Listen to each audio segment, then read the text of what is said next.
اعوذ باللہ من الشیطان الرجیم۔ پناہ مانگتا ہوں میں اللہ کی شیطان مردود کے شر سے۔ وَإِذْ قَتَلْتُمْ نَفْسًا فَادَّارَأْتُمْ فِيهَا وَاللَّهُ مُخْرِجٌ مَا كُنْتُمْ تَكْتُمُونَ۔ اور یاد کرو جب تم نے ایک شخص کو قتل کر دیا تھا، پھر ایک دوسرے کو مورد الزام ٹھہرانے لگے، اور اللہ تعالیٰ تمہارے اس جرم کو جس کو تم چھپا رہے تھے ظاہر کرنے والا تھا۔ حاشیہ نمبر 68۔ بنی اسرائیل کے اس معاشرے کی اللہ تعالیٰ سے بے خوفی کا منظر ہمارے سامنے ہے۔ اللہ کے رسول علیہ السلام کے ہوتے ہوئے قتل ناحق اور پھر شہادت کو چھپا کر قاتل کی پشت پناہی شدید جرم تھا، لیکن انجام سے غافل قوم یہود کے لیے گویا یہ معمولی بات تھی۔ اللہ تعالیٰ نے ایک معجزانہ تدبیر کے ذریعے اس راز کو فاش کر دیا۔ ان سے وہ گائے ذبح کرائی جس کے لیے ان کے دل میں عظمت و تقدیس تھی، اور اس کا ایک ٹکڑا اس مردے سے لگایا گیا جس سے وہ زندہ ہو گیا، اور اس نے قاتل کا نام بتا دیا۔ اس طرح ایک تدبیر سے کئی مقاصد حاصل ہو گئے۔ نمبر 1، مصر میں قبطیوں کے ساتھ رہنے سے بنی اسرائیل کے ایمان میں زنگ لگ گیا تھا، اور گائے کے تقدس اور اس عقیدت نے ان کے ایمان و عقیدے میں جو خرابی پیدا کر دی تھی اس کی اصلاح کر دی گئی۔ نمبر 2، ظالم قاتل پر حد نافذ کر کے ایک بڑی معاشرتی خرابی کا سد باب کر دیا گیا۔ نمبر 3، دوسری طرف ان کو یہ بھی دکھا دیا گیا کہ اللہ تعالی قیامت کے روز مردوں کو زندہ کر دینے پر پوری طرح قادر ہے۔ فَقُلْنَا اضْرِبُوهُ بِبَعْضِهَا كَذَلِكَ يُحْيِي اللَّهُ الْمَوْتَى وَيُرِيكُمْ آيَاتِهِ لَعَلَّكُمْ تَعْقِلُونَ۔ بس ہم نے کہا کہ اس گائے کے ایک ٹکڑے سے اس مردے کو مارو۔ اللہ تعالیٰ اسی طرح مردوں کو زندہ کرتا ہے اور تمہیں اپنی نشانیاں دکھا دیتا ہے تاکہ تم سمجھ لو۔ ثُمَّ قَسَتْ قُلُوبُكُم مِّن بَعْدِ ذَلِكَ فَهِيَ كَالْحِجَارَةِ أَوْ أَشَدُّ قَسْوَةً وَإِنَّ مِنَ الْحِجَارَةِ لَمَا يَتَفَجَّرُ مِنْهُ الْأَنْهَارُ وَإِنَّ مِنْهَا لَمَا يَشَّقَّقُ فَيَخْرُجُ مِنْهُ الْمَاءُ وَإِنَّ مِنْهَا لَمَا يَهْبِطُ مِنْ خَشْيَةِ اللَّهِ وَمَا اللَّهُ بِغَافِلٍ عَمَّا تَعْمَلُونَ۔ پھر اس کے بعد تمہارے دل سخت ہو گئے پتھر کی طرح یا اس سے بھی سخت، اور پتھروں میں تو بعض ایسے بھی ہیں جن سے نہریں پھوٹ نکلتی ہیں، اور ان میں سے بعض پھٹ بھی جاتے ہیں اور ان سے پانی نکل آتا ہے، اور بعض ایسے ہیں جو اللہ کے خوف سے گر پڑتے ہیں، اور اللہ تمہارے کاموں سے بے خبر نہیں ہے۔ حاشیہ نمبر 69۔ اتنے معجزانہ واقعات کو آنکھوں سے دیکھ لینے کے بعد اور اللہ تعالیٰ کی بے شمار عنایات و انعامات سے فائدہ اٹھاتے ہوئے انہیں عاجزانہ انداز اور شکر گزاری کی روش اختیار کرنی چاہیے تھی۔ اس کے برعکس وہ اللہ کی نافرمانی اور سرکشی ہی میں آگے بڑھتے رہے، یہاں تک کہ قساوت قلبی یعنی سخت دلی اور فسق و فجور پر ہٹ دھرمی سے جماؤ کا شکار ہو کر رہ گئے۔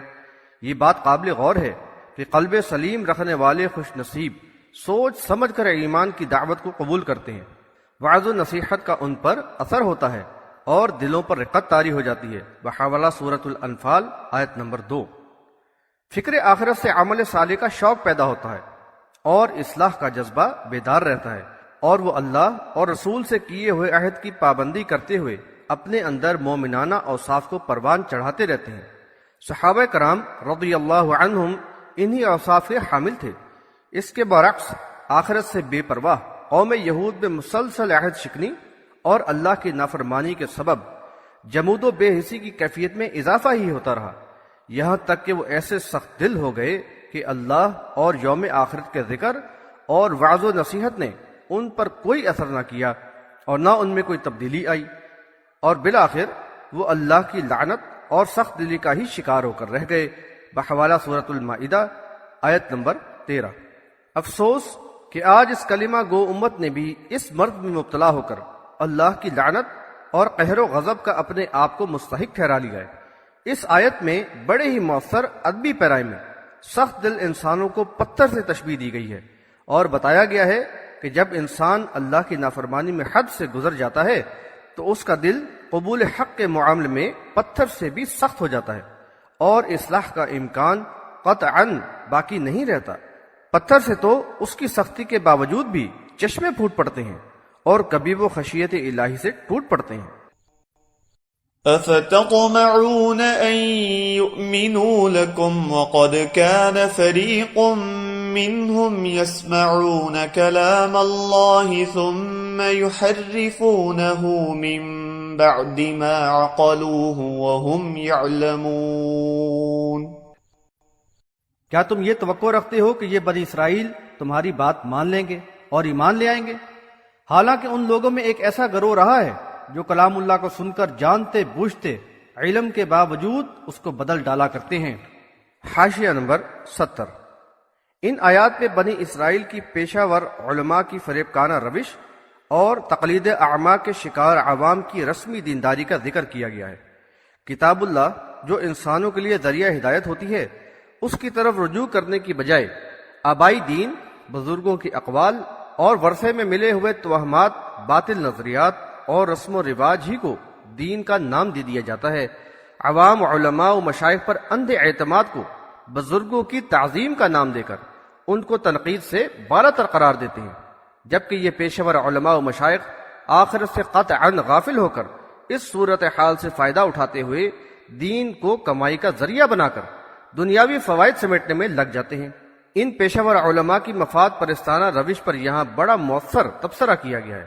کلام اللہ کو سن کر تحریف اور دانستہ اس میں تبدیلی کر کے لوگوں کے سامنے پیش کرنا گویا ان کا ذوق بن گیا ہے، تاکہ ان کے دنیاوی مفادات پر زد نہ پڑنے پائے۔ وَإِذَا لَقُوا الَّذِينَ آمَنُوا قَالُوا آمَنَّا وَإِذَا خَلَا بَعْضُهُمْ إِلَى بَعْضٍ قَالُوا أَتُحَدِّثُونَهُم بِمَا فَتَحَ اللَّهُ عَلَيْكُمْ لِيُحَاجُّوكُم بِهِ عِندَ رَبِّكُمْ افلا تعقلون۔ جب وہ مومنوں سے ملتے ہیں تو کہتے ہیں کہ ہم ایمان لے آئے، اور جب ایک دوسرے کے ساتھ اکیلے ہوتے ہیں تو کہتے ہیں کیا تم ان مومنوں سے وہ باتیں بیان کرتے ہو جو اللہ نے تم پر کھولی ہیں، تاکہ وہ تمہارے رب کے پاس ان باتوں کو تمہارے خلاف بطور حجت پیش کریں؟ کیا تم عقل سے کام نہیں لیتے؟ حاشیہ نمبر 71۔ دعوت حق کے معاملے میں بھی ان کا رویہ منافقانہ و فریب کارانہ ہے۔ ایمان تو لاتے نہیں، البتہ نئے ایمان لانے والوں کو فریب دے کر ظاہر یہی کرتے ہیں کہ ایمان لے آئے ہیں، تاکہ ان کو یہ موقع حاصل رہے کہ ایمان والوں کو ورغلا کر اصل دین سے برگشتہ کریں اور اپنے ساتھ ملائے رکھیں۔ بحوالہ سورہ آل عمران آیت نمبر 99۔ ایمان والوں کو ہوشیار کیا گیا ہے کہ وہ ان فریب کاروں سے توقع نہ رکھیں کہ یہ ان کی طرح ایمان لے آئیں گے۔ ایک طرف تو یہ ایمان والوں کو دھوکہ دے کر ان سے ملتے رہتے ہیں، تو دوسری طرف اپنے ہم مسلکوں کو پٹی پڑھاتے رہتے ہیں کہ اپنے خصوصی مذہبی رازوں کو مسلمانوں پہ کیوں ظاہر کرتے ہو؟ ایسا نہ ہو کہ وہ اللہ کے ہاں تمہاری ان باتوں کو تمہارے خلاف دلیل کے طور پہ پیش کریں اور تم پر حجت قائم کر دیں۔ کیا اللہ تعالیٰ کے بارے میں ان کا یہ گمان ہے کہ وہ ان کے کھلے اور چھپے حالات سے بے خبر ہے؟ معاذ اللہ۔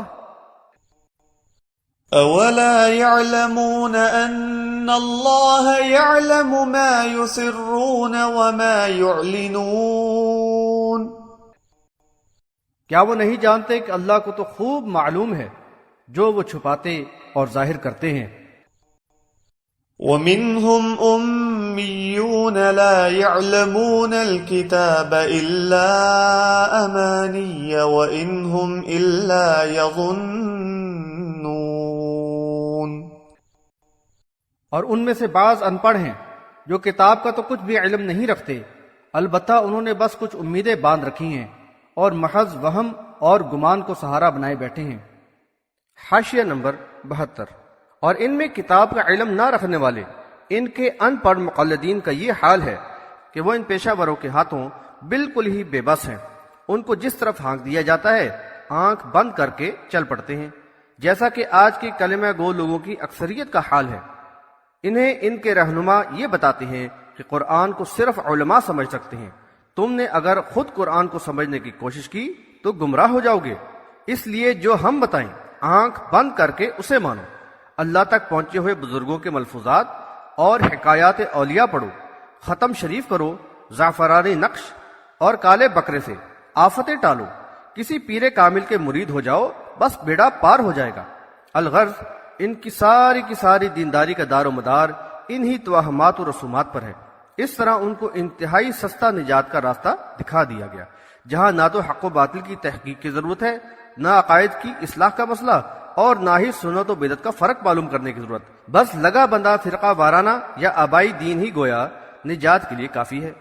اس کے بدلے میں عوام نے ان علماء کرام کو بغیر کسب و مشقت دنیا کی ساری ہی آسائشیں فراہم کر دیں اور فکر روزگار سے بے نیاز کر دیا۔ سچ ہے جب دین کو پیشہ اور کمائی کا ذریعہ بنا لیا جائے تو ساری سعی و جد و جہد کی ایک ہی سمت ہو جاتی ہے۔ فويل للذين يكتبون الكتاب بأيديهم ثم يقولون هذا من عند الله ليشتروا به ثمنا قليلا فويل لهم مما كتبت أيديهم وويل لهم مما يكسبون۔ بس بربادی ہے ان لوگوں کے لیے جو کتاب اپنے ہاتھوں سے لکھتے ہیں پھر کہتے ہیں کہ یہ اللہ کی طرف سے ہے تاکہ اس کے ذریعے کچھ تھوڑا سا معاوضہ حاصل کر لیں، بس باعث تباہی ہے ان کے لیے جو ان کے ہاتھوں نے لکھا، اور موجب ہلاکت ہے یہ کمائی جو انہوں نے کی۔ حاشیہ نمبر 73۔ یہاں اہل کتاب کے علماء کی اللہ کے عذاب سے بے خوفی اور دین فروشی کی روش پر ان کو ملامت کی جا رہی ہے۔ ان کی جسارت اور بے باکی کا یہ عالم ہے کہ کتاب اللہ کی معنوی تحریف یعنی معنی و مفہوم کو بدل کر بیان کرنے ہی پر بس نہیں کرتے، بلکہ لفظی تحریف سے بھی گریز نہیں کرتے۔ اپنے ہاتھ سے لکھے ہوئے فتووں کو لوگوں کے سامنے پیش کرتے ہیں اور اپنے موقف اور باطل نظریات و تشریحات کو کتاب اللہ میں خلط ملط کر کے لوگوں کو یہ باور کراتے ہیں کہ یہ اللہ کی طرف سے ہے۔ افسوس کے ساتھ کہنا پڑتا ہے کہ اس امت کے مفسرین اور دیگر علماء و مشائخ بھی اہل کتاب کے علماء سے کسی طرح بھی کم نہیں۔ ان کی تفاسیر اور کتابیں قرآن کے خلاف عقائد و نظریات سے بھری پڑی ہیں، اور لوگوں کے عقائد بگاڑنے اور ایمان کو شرک سے آلودہ کرنے میں ان کا بڑا ہاتھ ہے۔ الغرض اس طرح بے دینی پھیلانے اور لوگوں کو گمراہ کرنے کے طرز عمل کو انہوں نے پیشہ بنا لیا ہے۔ کیسی بری کمائی ہے جو یہ لوگ کر رہے ہیں، یہ بالآخر ان کی دنیا اور آخرت کی ہلاکت اور رسوائی کا سبب بن جائے گی۔ دوسری طرف یہ اندھی تقلید کے عادی عوام ہیں جو ان گمراہ کرنے والوں ہی کو اپنا رہنما بنائے ہوئے ہیں، ان کی ہر بات کو بے چوں و چرا دین سمجھ کر قبول کرتے چلے جا رہے ہیں، کتاب اللہ کی بجائے اپنے علماء کے فتووں کو مانتے ہیں اور انجام سے غافل ہلاکت و بربادی کی طرف دوڑے جا رہے ہیں۔ وقالوا لن تمسنا النار إلا أياما معدودة قل أتخذتم عند الله عهدا فلن يخلف الله عهده أم تقولون على الله ما لا تعلمون۔ اور وہ کہتے ہیں کہ جہنم کی آگ ان کو ہرگز نہ چھوئے گی مگر گنتی کے چند روز۔ کہو کہ کیا تم نے اللہ سے کوئی عہد لے لیا ہے کہ اللہ اپنے عہد کی خلاف ورزی نہ کرے گا، یا اللہ سے وہ باتیں منسوب کر رہے ہو جن کو تم نہیں جانتے۔ حاشیہ نمبر 74۔ اس بداعمالی اور سرکشی کے باوجود ان کا زعم باطل یہ ہے کہ یہ جنت کے حقدار ہیں، دوزخ کی آگ انہیں چھوئے گی بھی نہیں، اور اگر دوزخ میں رہے بھی تو صرف چند روز کے لیے۔ دراصل یہ اس خوش فہمی میں مبتلا ہے کہ اللہ کے محبوب بندوں کے سلسلے سے وابستہ ہونے کی وجہ سے یہ خود اللہ کے محبوب ہیں، بحوالہ سورۃ المائدہ آیت نمبر 18۔ اللہ تعالیٰ نے اس کی سختی سے تردید فرما دی ہے کہ اللہ نے تو ان سے کوئی ایسا عہد و پیمان نہیں کیا ہے کہ ان کی ہر قسم کی سرکشی و نافرمانی کے باوجود ان کو سزا نہ دے۔ کیسی بے سروپا باتیں یہ اللہ سے منسوب کر رہے ہیں۔ اللہ کے یہاں حسب و نسب اور سلسلوں کی کوئی حیثیت نہیں، وہاں تو ایمان خالص اور عمل صالح ہی پر فیصلہ ہوگا۔